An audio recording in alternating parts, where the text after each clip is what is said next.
Good evening, I'm Ben Mankiewicz. Welcome to TCM. Ahead tonight, and then again next Wednesday night, we're presenting a two-part spotlight on Hollywood humanitarians. All these films feature actors who use their privileged status to improve the lives of others.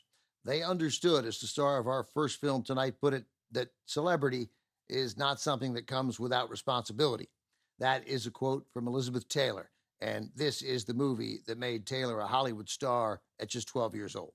From MGM in 1944, National Velvet.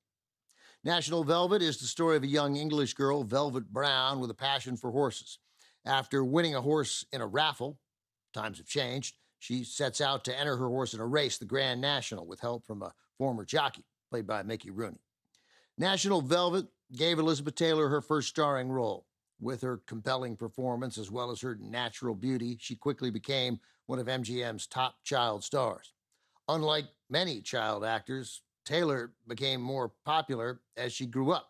As an adult, she won 2 Academy Awards for Butterfield 8 from 1960 and Who's Afraid of Virginia Woolf from 1966.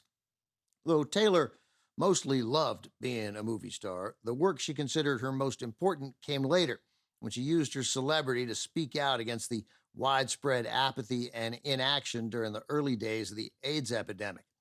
I kept seeing all these news stories on this new disease, and I kept asking myself why nobody was doing anything, she said. And then I realized I was just like them. I wasn't doing anything to help. Personally affected when her close friend, actor Rock Hudson, died from AIDS-related complications, Taylor sprung into action and formed multiple organizations dedicated to spreading global awareness. She traveled around the world advocating for those living with HIV and AIDS. She also testified before Congress to lobby for federal funding for research treatment programs across the country. For her tireless efforts, Elizabeth Taylor was recognized with the Jean Hersholt Humanitarian Award at the 1993 Academy Awards. Here is Liz Taylor at the beginning of her career, from MGM in 1944, directed by Clarence Brown, also with Donald Crisp, Anne Revere, and Angela Lansbury. National Velvet.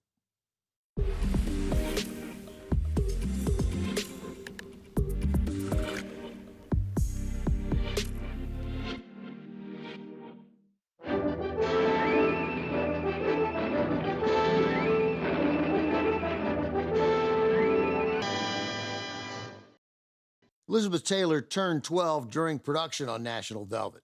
The film made her one of Hollywood's top young stars. She was not, however, the first actress considered for the role of Velvet Brown. Producer Pandro Berman began developing the film back when he was working at RKO in the late 1930s. He intended to cast Katharine Hepburn, who was in her early 30s, in the title role. Certainly would have changed the movie. The character was supposed to be in her early teens.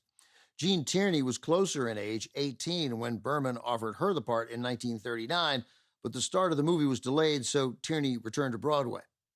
Berman moved to MGM in 1940, and the National Velvet rights came with him. The film finally went back into pre-production in the fall of 1943, and Elizabeth Taylor tested for the part then. She was on paper an ideal fit. She loved riding horses, she had experience as an actor, the camera loved her, and she was English. However, she was also just 11 years old, not quite the teenager the part called for.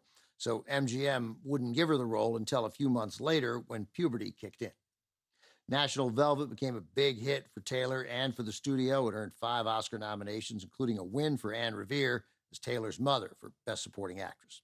Coming up, another Hollywood humanitarian, as Debbie Reynolds stars in a 1953 musical co-starring Bob Fosse.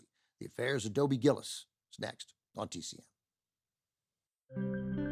Next on TCM, The Affairs of Dobie Gillis, then The Best Little Whorehouse in Texas, and later, The Feminine Touch. We fuss over Rosalind Russell tonight.